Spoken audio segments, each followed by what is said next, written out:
Good morning and welcome to this week's Grow, where we gather to recharge, organize, and work here as members of MWAG. We are so glad that you have chosen to join us today. We are really excited to have our guest today. We have Zeke Hernandez, who is the Max and Bernice Garchick Family Presidential Professor at the Wharton School. His pioneering research linking immigration to investment and economic growth has won multiple prizes, and Zeke is one of the highest rated teachers at Wharton and one of Poet and Quant's world's best business professors and one of the youngest recipients of a presidential professorship at the University of Pennsylvania. He loves his family, soccer, and meeting people from all over the world, and he is a member of the LDS Church and served a mission in Argentina and is a member of the Philadelphia Fourth Ward.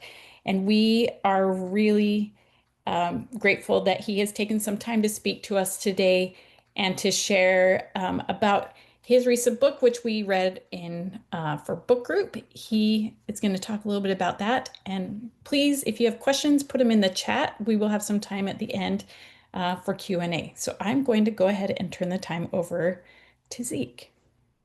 All right. Good morning, everybody. How are you? It's good to see some faces and some names with no faces. So I appreciate you taking a little bit of time this morning. So I have some relatively brief prepared things that I want to say, but I'm actually more interested in just having a conversation with you about immigration. Just to make sure that what I say is most impactful, could I get a sense from you, how many of you read the book already? I don't know if you can like raise your hand if your camera's on or put a thumbs up or something, just so I get a sense if it's like a majority or okay, so those okay, all right. All right, so there's a fair amount, and then so it looks like it's a little bit over half, and some of you are already reading it. Okay, excellent. Well, thank you for doing that, of course. Nothing means more to an author that someone will actually read their work and think about it.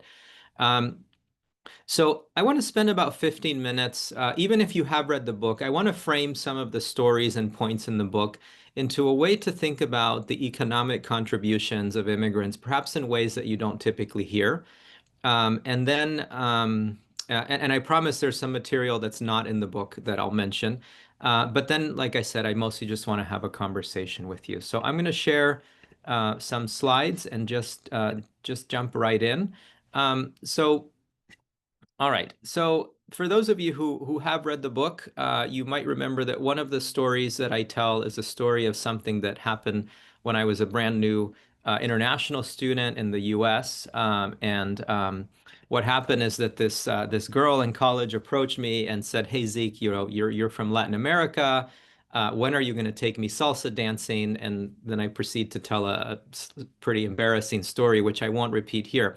But for those of you who haven't read the book, and even if you have, I want to emphasize a story that is very important.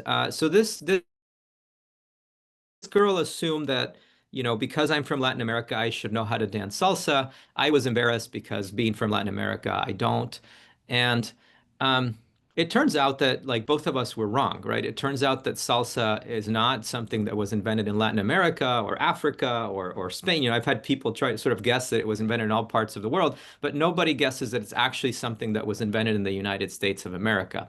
And I just want to remind you of this story because it seems like a silly story of something that happens, in an everyday neighborhood, and yet its economic implications are actually profound, in some ways more profound than I even mention in the book. So just to refresh your memory, salsa was created in Brooklyn. The way it happened is that in the mid-50s, a group of immigrants from many countries, particularly in Latin America, have settled in Brooklyn. Many of these immigrants are musicians, and they start jamming and playing with each other. And really importantly, they're playing music not just with each other, but with local New Yorkers, right? Like there was this guy, Larry Harlow, who was a Jewish American who plays the keyboards. He was heavily involved. And out of this remix of musical styles arises this new genre of music that didn't have a name. And it starts to become popular. But the problem is that by the early 60s, none of the major record labels would record this new kind of music. And so a Dominican immigrant, Dominican Republic immigrant, named Johnny Pacheco starts a record label to do just that. Okay, he partners up with this Italian-American lawyer, and they start a company called Fania Records. And in 1964, they record the very first salsa album. And as they say, the rest is history, right? It becomes very popular. The artists signed by Fania Records go on tour, and they fill stadiums all over the U.S. and the world, and specialized salsa clubs, start popping up all over the America and all over the U.S. The reason I think it's important to retell this story is that most of the time, when you read of a story like this, you think, oh, this is kind of cute, right? It's this like adorable interaction between like foreign-born people and U.S.-born people, and out of it comes some like new thing that's a cultural innovation. But if you put your economist hat on and you think of the implications of salsa, it's actually quite profound, right? Think of it this way. Think of salsa not just as a cultural innovation, but think of it as a new product that people are willing to spend money on, right? Think of salsa as something that creates a whole bunch of investment, capital investment in the form of Fania as a company, but also investment by concert promoters and stadiums and people who are starting businesses that play this kind of music. Think of the taxes paid by the people employed, both directly and indirectly, by the creation of salsa. Um, it's quite a remarkable economic story, actually, right? And those taxes, of course, fund a whole bunch of programs that we all depend upon. And so, if you understand the essence of this story, that this thing that seems to be foreign but actually was created in the United States because immigrants arrived and interacted with non-immigrants, you get the essence of why immigration is so important for you and me. Okay? And if you don't care about salsa, then let me take you to another part, another remarkable thing that is actually the same story. It's salsa. It's a salsa story in a different guise. Okay, and so even if you don't care about music or you don't care about salsa specifically, all of us benefit from technology, right? We're able to have this conversation right now because of technologies that were invented by people, that were patented, that resulted in a business that employs people, that pays taxes, et cetera, et cetera, et cetera. Well, one of the statistics that I find just mind-blowing is that in the United States, immigrants are responsible for 36% of all patents, right? That is a whopper of a number, right? That's over a third. And it's remarkable to me for at least two reasons. One of them is that immigrants are only 16% of people who invent and patent, right? So they're punching at double their weight. But the other thing that I think is very cool is that you can break this 36% into the sum of two numbers. That is, immigrants are directly patenting 23% of patents in the United States. Again, that's a big number, especially given that they're only 16% of the inventive population. But you get this other 13% that are patents that are filed by non-immigrants, by US born inventors, who would not have come up with these patents had they not been in collaboration with or in touch with a foreign-born person, with a foreign-born collaborator, with an immigrant, right? This is remarkable, right? This is like the difference between literally life and death for many people. And again, it's in the same way as like foreign musicians and native musicians produce this new music that has all these economic implications. People with, who are foreign inventors interact with local inventors that produce these like innovations that save our lives or make our lives a lot more comfortable. And also those inventions get commercialized and produce jobs and produce tax revenue, and produce all kinds of economic benefits that are so invisible that we don't even realize that our lives are way better because of interactions between immigrants and non-immigrants, in the same way that we don't realize that salsa is something that came from the same source. One more thing that I'm going to highlight, and then I'll kind of finish with the stories and get into something that you definitely haven't seen before.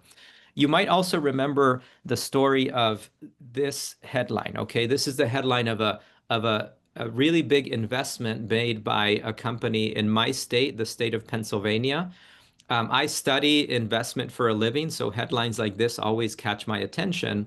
And a few things stand out here. One is, look at how big this investment is, right? $300 million in capital invested in my home state that creates 200 skilled manufacturing jobs, right? This is the kind of stuff that like a mayor, a city council, a chamber of commerce is like drooling about, right? Because they want to be able to claim these kinds of job creating investments.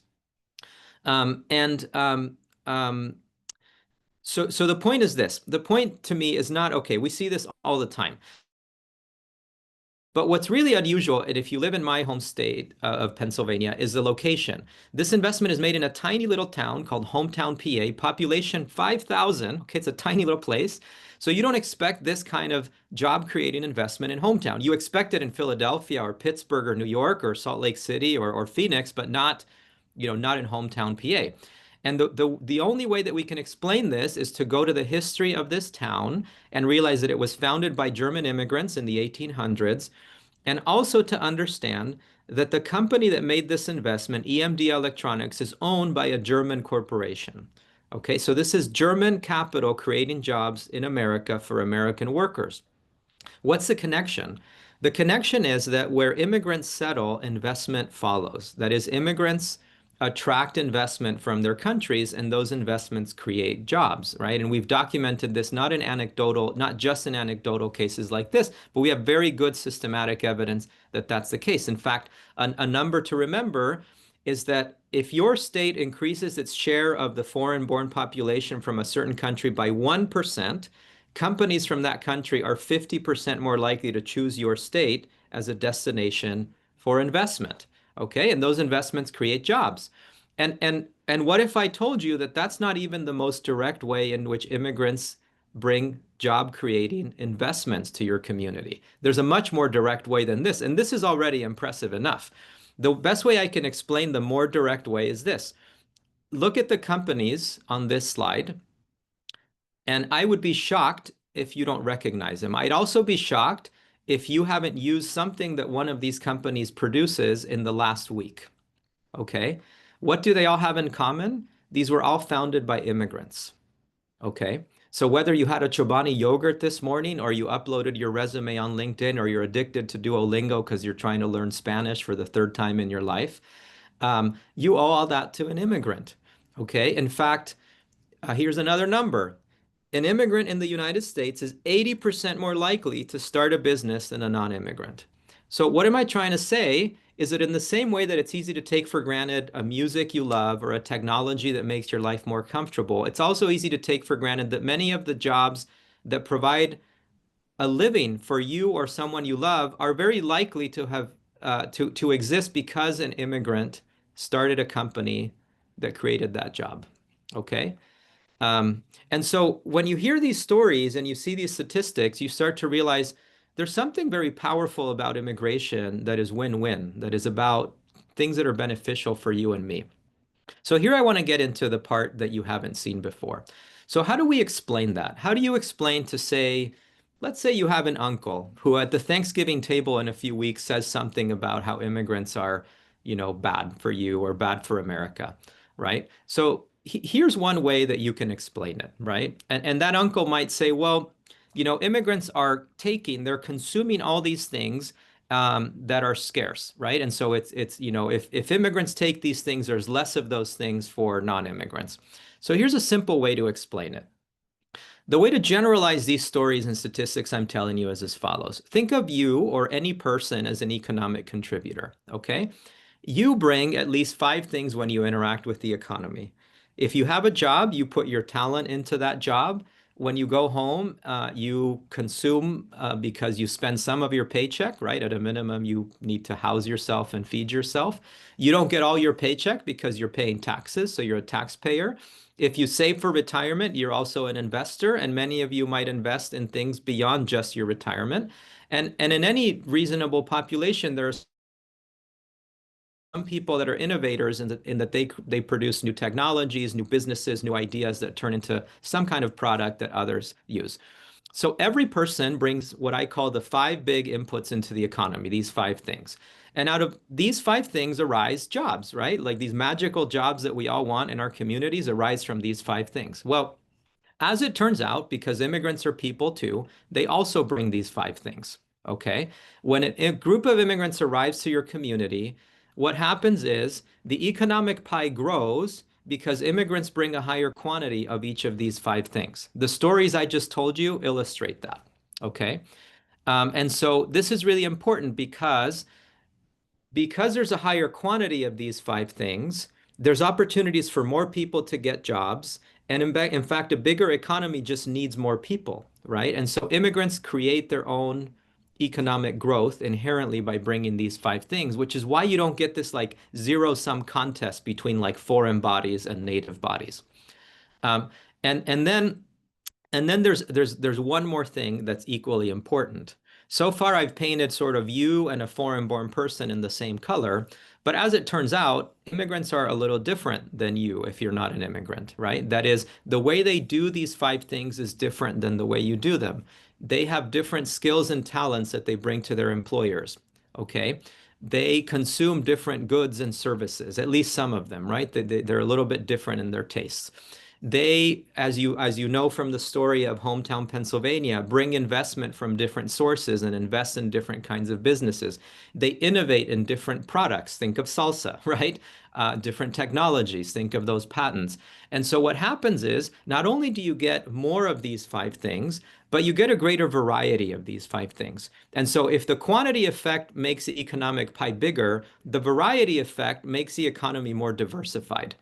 And one of the reasons that the United States has had such a successful economy for so long is that despite our worst instincts, we have been a country that has been welcoming to wave after wave after wave of immigrants from very different backgrounds, which have replenished our economy both through the quantity and the variety effects, okay, at least at the national level. And if we kill that, we are literally killing people that aren't just consuming stuff in the economy, but they're producing these five things, and we are all worse off because of that. Okay, so more immigration, at least managed in a reasonable way, is win-win. Less immigration is lose-lose. It's not just immigrants that lose by not being able to come, but we lose because we miss out on the quantity and variety effects. This is important because it gets us away from the traditional narratives of immigration in our country. I'm going to skip these numbers here, right? But to put it very simply, it gets us away from the villain versus victim framing on immigration, right? That immigrants are either here to hurt us, or that immigrants are these like victims that are needy and it costs us a lot to welcome them. And if you pay attention, our political rhetoric, but also our sort of conversations around the dinner table around this issue end up often falling prey to this false trade-off between, are immigrants here to hurt us, right? Or do we need to have pity for them?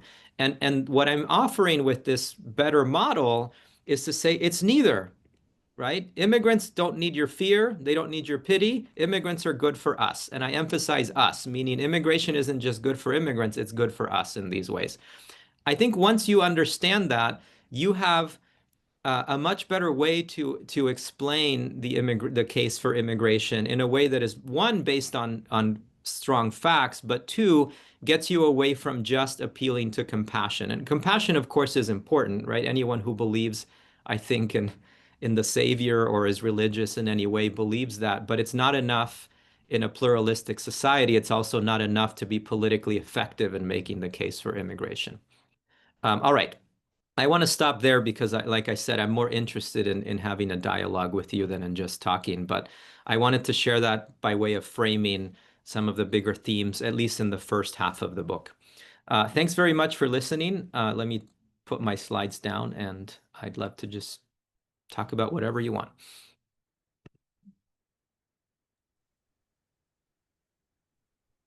Uh, Rachel, I don't know how we do this. Well, I was just looking to see, somebody just put a comment talking about, as you were talking about the miss, Kim, you can explain your comment probably better than I can.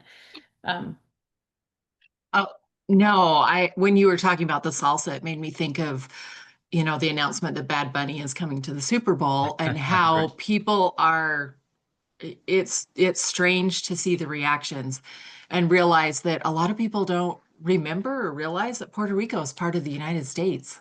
Right, right, And how right. sad.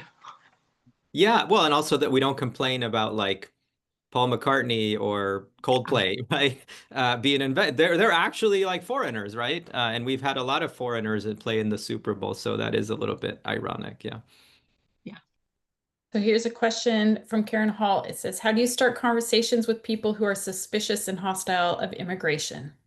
Yeah, that's such a great question, Karen. Thanks for asking it. So I think that there's a so for one, these conversations, especially with someone who sort of has a different point of view than you do, are always going to be a little bit hard. There's no guarantee that they will turn out well, right?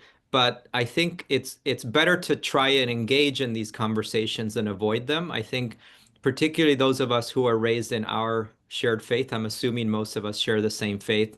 We're sort of, I think sometimes we misinterpret our upbringing by thinking that all conflict should be avoided, right? This idea of avoiding contention. And I think contention, yes, is the kind of conflict we want to avoid, but there is a lot of conflict that is constructive, right? And should not be avoided. And so I think a way to have constructive conflict about the issue, and I'll give you an empirical answer based on what evidence tells us about having conversations about immigration. You could think of it as a three-part formula.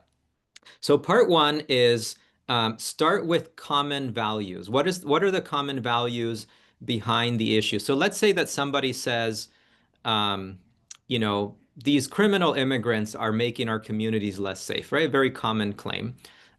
So if you jump right into you're wrong and here are the statistics, that's not going to work, right? So you want to start with what's a common value? Well, I think, you know, when someone says that, I can agree that the underlying desire to have safe communities for our children, that you want to walk at night and not get robbed, we can all agree to that, right? To say, absolutely, I can understand, I can understand where you're coming from, and I agree that that should be, a common thing to strive for. When you establish that, the second, don't jump to the statistics yet, tell a story, right? So stories are very powerful. Tell a story about, say the typical undocumented immigrant or something, right? Or a story like that that illustrates, that immigrants are people who have a low propensity to commit crime or something like that. And then third, after the story, then you get into the statistics that generalize the story. Okay. So you wouldn't do what professors like me tend to do, right? Which is start with facts and figures. So common values, story, then generalize with statistics and numbers. That seems to work best. Again, it doesn't guarantee that you won't have a difficult interaction, but at least it lowers the likelihood of it.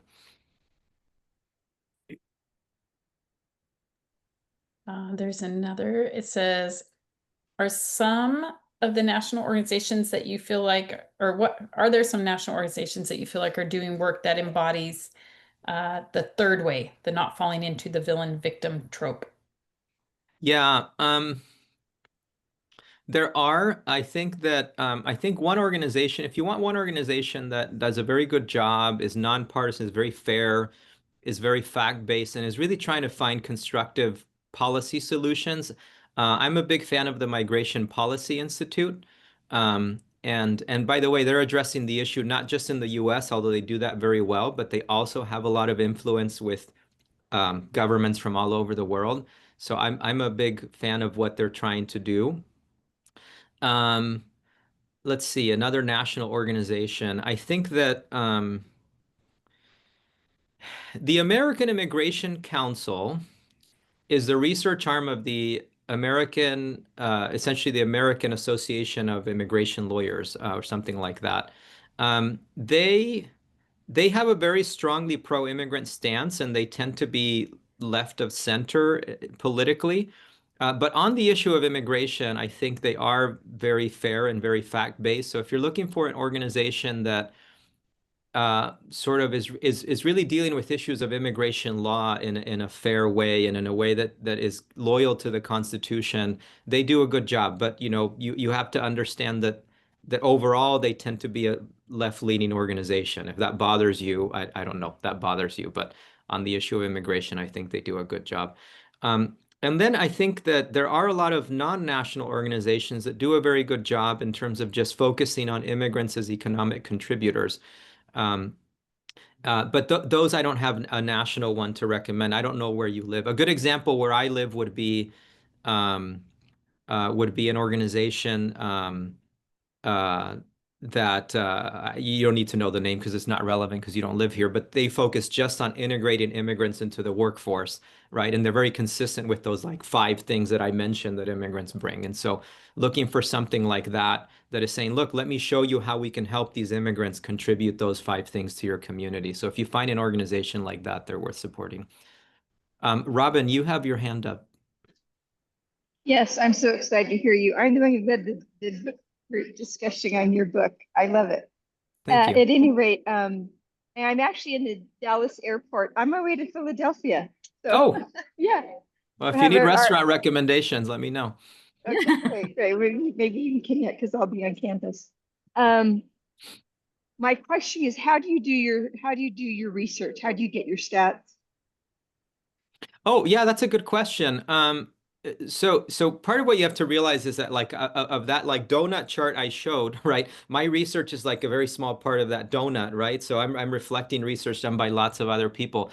My work is very focused on 2 issues mainly, which is the investment part, that investment part of the donut, and how immigrants bring investment to communities. I study that from the perspective of how firms make investments because of the immigrant employees they have, or they make investments to serve immigrant communities. So there I'm getting data from large scale data sources that track like investments made by companies across the world, not just the United States. And then I get my immigration statistics from census sources, so the US Census or the equivalent in foreign countries. The other thing I do is I study how hiring immigrants affects firms, right? In terms of their innovation, their performance, and any outcomes that they care about. That is harder to get. For that, I have to essentially get confidential data, right? So I have to, for example, um, do a freedom of information request from the United States government to give me data on, say, every H-1B worker hired by firms, which I do have the data on that, right? So for the last 25 years, I can tell you sort of for every company how many H-1B workers they hired and from what countries. And then that then allows me to observe how hiring those workers affects outcomes for those companies. Those are the 2 main sources for me. Yeah. Awesome, that's great. Thank you. Yeah.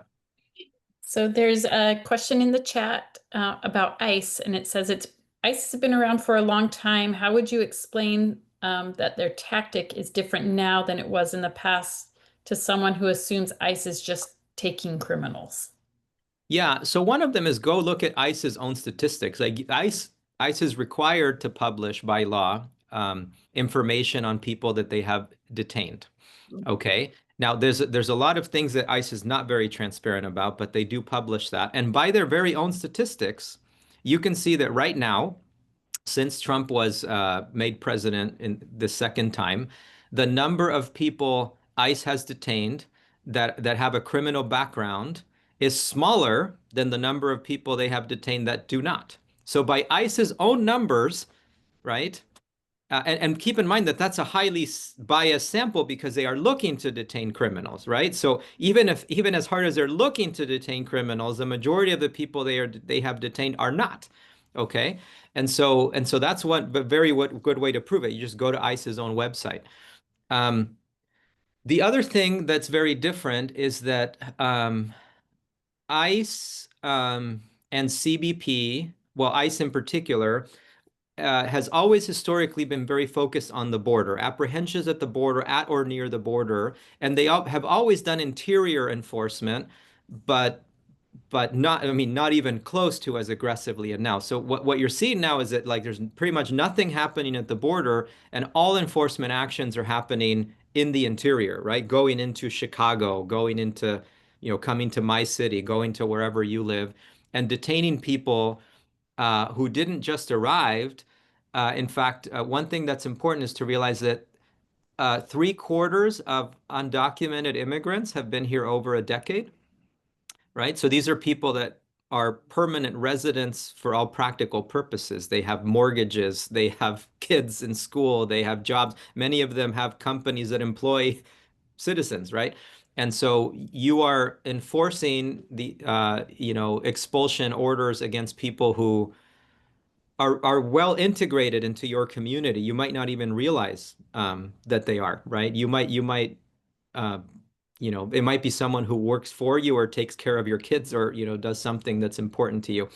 Um, and so that's the big difference is that the share of non-criminals that they are detaining is high and the move to the interior versus the border. And the reason that this is really important to understand is that there are a lot of people who believe that the majority of unauthorized migrants are criminals. They have a criminal record. The truth is that it's a tiny, tiny, tiny minority. So the problem is that when you have appropriated over $150 billion for immigration enforcement in the name of detaining criminals, you can't possibly spend that amount of money and detain only criminals. You're detaining mostly non-criminals, right? Because there are very few of them. Um, anyway, I'll stop there, but th those would be the highlights. Yeah. There's a question in the chat about the significant increase in the H-1B visas and how do you think that will affect the economy? Yeah, the fee. Okay, so let's talk about the fee. All right. So this has been like the main question I'm getting in the last few weeks. So just for background, in case you don't know what the H-1B is, the H-1B is a temporary visa, and it's the main vehicle by which we hire skilled immigrants. So these are people that the typical H-1B worker is someone who has tech skills and works for a technology firm or a doctor or a nurse. So these are highly educated people. Um, and Anyway, so again, in case you haven't heard, the Trump administration just announced that they are going to impose $100,000 fee per hire, right, to hire an H-1B worker, which is a massive, massive tax on skilled people. And you have to realize that we're already in an environment where there's a huge shortage of people with these skills. And so it's not like there are substitutes for them. All right, so that's just background. Let me actually answer the question. Hold on one second. Yeah, how do we think this will affect the economy? The shortest answer I can give you is think of those 5 things in the donut chart I laid out and now reverse them. That's how it's going to affect our economy. For example, when I say that immigrants are responsible for 36% of all patents in the US, most of the immigrants that end up filing those patents or producing those patents entered the country on an H-1B visa. Right? That was kind of their first and way into the labor force. And then many of them kind of transitioned to permanent residence or something else. So you are literally killing the innovation engine of the United States. Okay. That's one way in which you're going to hurt them. And don't forget that these are people who also pay taxes and invest and do other things, right? They're consumers in your economy. Yeah, so yeah, Kim, I'm glad you put that on the chat, that which was going to get to my next point. The other thing too is that a very common use of the H-1B visa, besides kind of these tech workers, is skilled workers in rural areas or small cities that don't have access to a lot of talent. So, for example, hospitals, right, outside of major cities depend extremely heavily on the H-1B to get doctors and nurses and other skilled technicians. And you're literally talking about the difference between like closing the surgery department in one of these hospitals and having to send someone, right, hundreds of miles away to the big city because they can't get a surgery in that hospital, or having fewer people available in the emergency room, right? So it's not just like abstract economic impact, it's things that are affecting people in real life. And I'm really not exaggerating when I say that. It's really that stark. Um, and so if and part of the way you see that is that the Trump administration announced this fee with a lot of bluster on a Friday at 5 p.m., right? Sort of the Friday evening dump. The backlash was so strong that by Saturday evening, they'd already walked back a lot of it. And by this week, they made updates and clarified a lot of the way this fee would be implemented, and already walked back a lot of it again, right? Because they're realizing that the damage is going to be so bad. For example, they've clarified that anyone who was on another visa and is transitioning to an H-1B does not have to pay that fee. So that means that an international student or a doctor or nurse being trained in the US who was on an F visa now can transition to an H-1B and the employer doesn't have to pay the fee. So that's a big relief for employers that depend on this talent, right? So honestly, this fee shouldn't exist in the first place. What's happening is that the administration now has to save face a little bit, right? By not saying, well, we were wrong. So they're kind of like watering down the provisions as much as they can. But it shouldn't exist in the first place. It's quite damaging to the US.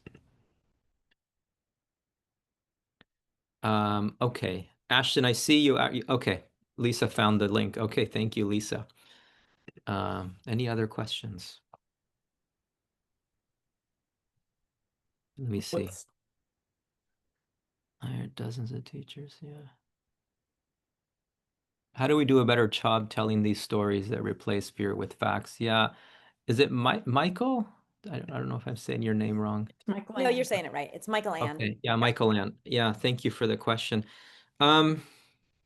This is one to which I don't know if I have a great answer, right? I do think that at the risk of being repetitive, we do have to move away from these villain victim narratives, right? Because that really is how we frame the issue, right? It's like the default is, well, is there any harm to Americans? Or let's be compassionate, right? These are such nice people, right? And so I think talking, for lack of a better term, talking about it in terms of self-interest, Michael Ann, I think makes a difference, right? Um, and again, for those of us who, maybe try to be Christ-like, that seems a little bit weird, right? Is that we're trying to like talk in loving ways about others. But let me put it this way. I think that when you talk in very rigorous terms about like these are the benefits that these immigrants bring to us, to our community, to our economic well-being and prosperity, I see that as Christ-like in this way, is that it's a way to be truthful and kind about the real contributions, the full contributions that every human being can make, right? If I underestimate the economic contributions that you make, in some ways I am not treating you according to your full potential. At the same time, I'm talking about all the good that you bring. So I think we need to just have a little bit more self-interest in mind when we talk about the positives of immigration. So that's one. The other one is that a lot of what's behind the difficult conversations is the sense of scarcity. There's not enough to go around, and these foreigners are taking it. And so I think also we have to kind of somehow undo that premise, right? And I think one way to do it is to say, look, it's not just that there's enough to go around, it's that immigrants produce a lot of what goes around, right? The immigrants aren't just consumers of resources, they are producers of them. That's a very general answer, Michael Ann, but I think that those are principles on which we build those conversations. But I'd love your reaction. If you have a reaction to that, please let me know. No, I think that's helpful and not surprising. I really it was a new frame for me. Like I realized that I fell like very easily into this dichotomy of like villain victim. Like I just was like, "Oh, I'm so compelled." I think like you noted, like I try to be compassionate and Christ-like, and so I'm often drawn by these stories of difficulty, and I recognize that a lot of the pro-immigration organizations that I donate to and follow online really are good at telling stories that paint immigrants as victims, Yeah. right? And that is very compelling. It does make me like I feel a lot of compassion and concern, and that's why it does like kind of engage me. But I really loved this frame that you offered that just is a much more dignified, true way to see the contributions of immigrants. And so I just keep thinking, well, how do I amplify? I mean, obviously, I can gift your book to people. Yes, to But everyone like, in how do America. I'd love to find a variety or other organizations that are kind of refusing to do one or the other, right? Because it's actually selling fear both ways. Yeah. And I just really don't like that. And so I really loved, I'm only halfway through your book, but I've really loved it so far. And I just keep thinking, how do I amplify these stories, or why are we not as good? I know fear is just always such an easy story to tell. So I appreciated your responses, and I'm looking forward to like looking up the Migration Policy Institute and just being on the lookout Yeah. for No, organizations. thanks, Michael Ann. That's great. I appreciate that. And I would say, I don't mean this in a condescend. Sorry, I don't mean this in a like talking down at anyone in any way. But part of what I would say is also just like open your eyes. These stories are literally all around you, right? They're literally like just like walk down the your favorite aisle in your supermarket and realize, well, how many of these things exist because foreign-born people brought them, right? And they're just literally everywhere. They're in the restaurant that your family loves to go to every weekend or something like that. And so I think a lot of it is just telling what's right in front of us instead of kind of falling prey to like the headlines or what a politician says, because in some ways this is like one of these issues where like the wisdom of the crowd doesn't help because the information environment we're in is so biased. So we just have to sort of open our eyes and see, like literally see what's right in front of us, and then just tell those stories, right? In a very natural way. Like the other day I went to this new business that opened down the road, and guess what? It's really great. And the owner is Vietnamese, right? It's really, I think, as simple but also as complicated as that. Yeah. Gilaire? Yeah, you got it. Okay, so I read your book right before the MWEG book club had it, and I was so excited. I was like talking to everybody about it because I love Thanks. all the stories and all the examples. So thank you for writing this book, and I agree, like I do want to kind of give it to everybody. And Thank I you. think that being able to share all of these stories is really important. I live in Colorado, where we have actually a lot of like good like state laws that are kind of very, I think, pro-immigrant in terms of like our local and state law enforcement are not allowed to cooperate with ICE and send things to ICE. Yeah. There's actually currently headlines about the governor being told like don't do it or do it, and in Right. terms of responding to some subpoenas that ICE have put, because state laws are telling him not to, but some of his lawyers are like, you better do this. And so I think but we tend to look like a blue state, but we're actually a very purple state in a lot of ways.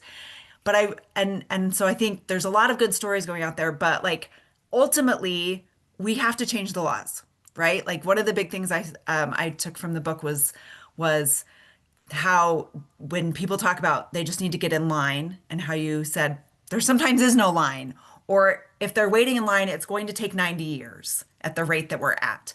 And so I think we need to expand, the number of slots, because if we can agree that immigrants are good, let's let more of them in. And we need to make the HB1 visa and the other specialized visa programs more predictable for employers.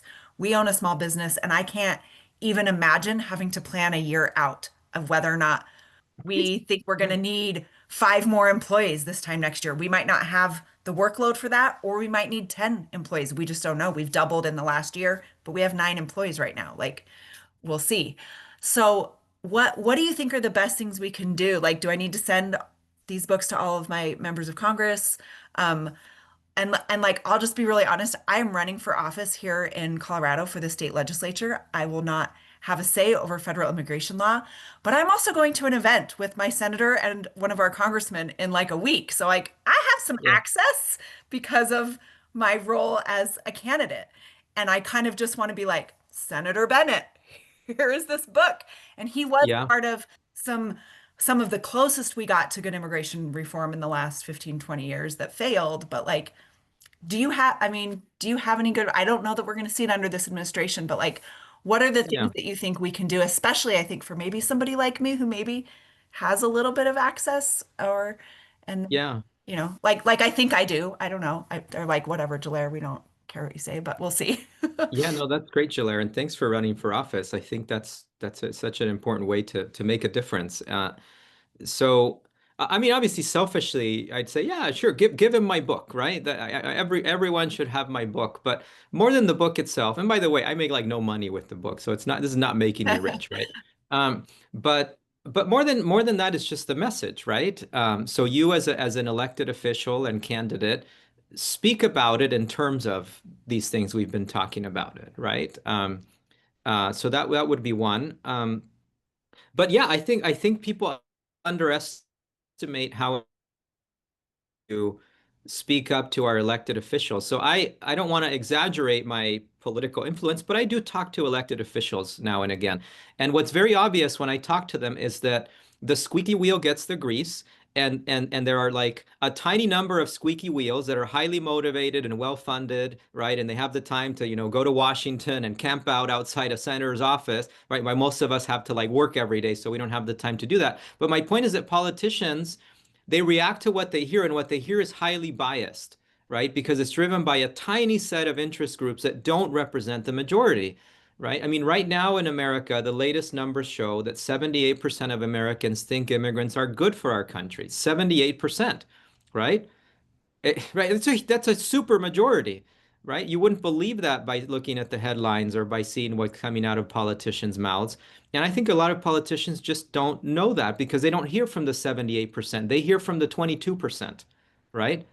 And so I really do think that like part of it is grassroots, right? Is that, but that's a collective action problem, right? Is how do we get the 78% to talk? But if you are in that position, absolutely, right? Absolutely. Like, you giving the senator the book is going to be much more influential than me sending it, right? Because coming from me, the senator's thinking, well, like this guy's just promoting his book. Coming from you, you have credibility. Um, Sorry, one more thing, and then I'll be quiet on this. Don't underestimate how much influence you have as a local politician if you get elected. The state of Philadelphia was, sorry, the city of Philadelphia was literally dying economically between 1960 and 2000, right? It was losing more people than it came in than came in. It was losing jobs, tax revenue. It was not a pretty place. It was a very dangerous place.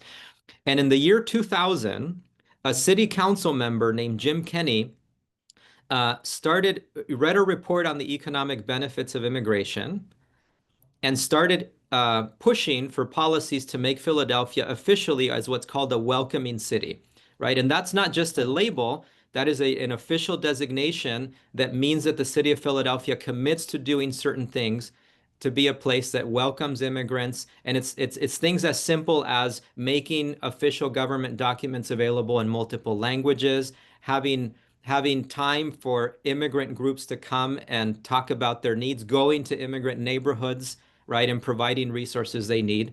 And literally, the last 25 years of Philadelphia have been an upward trajectory in terms of both economics and demographics, driven entirely by immigration, not partially, entirely. So all the growth in population, all the growth in business, investment, and tax revenue, both corporate and individual, like it's all driven by immigrants, right? And it's because a local politician started that process, right? And so you can have a lot of influence in your state by making Colorado a welcoming state. That's cool to hear because I think a lot of times, at least from like the try to be an even candidate sometimes with because I ran last year, some of people would, immigrants, and I would, well, as a state legislator, that's a federal, that's federal law. I won't have anything to do with that. And so it's kind of nice to hear that like there are things, there are good things that we could do. Yeah, I think to so. influence it. All right, I have time for Thank one you. more question, and then I actually have to go teach a class. So if there is one more question. There's just a statement talking about the 3 steps and validating that. But Oh, that's great. does anybody have any other questions?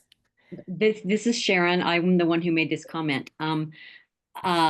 Just to emphasize what you have just been talking about, what Jalera has been talking about the 78% of Americans who do believe that immigration is a good thing. I work with the editor at the Deseret News here in Utah. I've published a few little op-eds and perspectives. I published one last week telling about the story of the refugee that my Welcome Corps group was helping and how everything shut down for her. And the ask in the article was, we all know immigrants who are amazing. Let's tell those stories. Let's not be driven by the algorithm.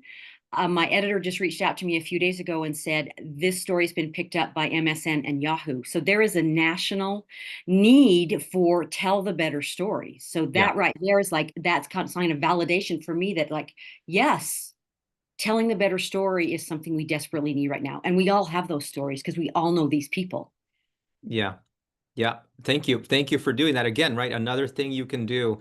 And just to end on a positive note, I mean, yes, we are going through a dark period. I think that whatever your politics are, I think it's fair to say that what this administration is doing in terms of immigration is not in the self-interest of the country, economically speaking, and in other ways. Um, but uh, one of the privileges that the book has given me is to have lots and lots of conversations like this, many of them on the ground. So I've traveled all across the country and I've met with groups from literally all walks of life. I mean, all kinds of churches and business groups and I mean, it's just been so beautiful to meet like what America really is. And what's surprised me is that I I walked away from that. So when I started kind of going on tour, I thought I would end up a little bit more jaded and skeptical, right? Maybe a little less optimistic. But actually, it's the opposite, right? As I've met with people and also representing all political opinions as well, I'm much more optimistic because what I've realized is that when you talk about immigration in this way, that's realistic, and talks about what's good for us as Americans, there's wide bipartisan support for it, right? I've really been surprised at how people just get it across the spectrum. So there's a lot more that unites us than divides us on this issue, even though it doesn't seem like it. But a lot of that division is artificial and orchestrated. It's not natural. It's not grassroots, is my point. So there really are a lot more people on the right side than the wrong side of this issue in this country. So. Thanks for giving me a chance to be with you. I hope you take something of value. It's been a privilege. Thank you. Thank you, Zeke, so much for giving us, we just got prime office hours from a top professor, so we appreciate that. And I speak for everybody in telling you just how much we really appreciate the work that you're doing and that you've published it so that we have something to back up the arguments with. So we appreciate that. So thank you all for joining us today, and we will see you here next week on The Grow. Thanks, Zeke. All right. See you, everybody. Take care.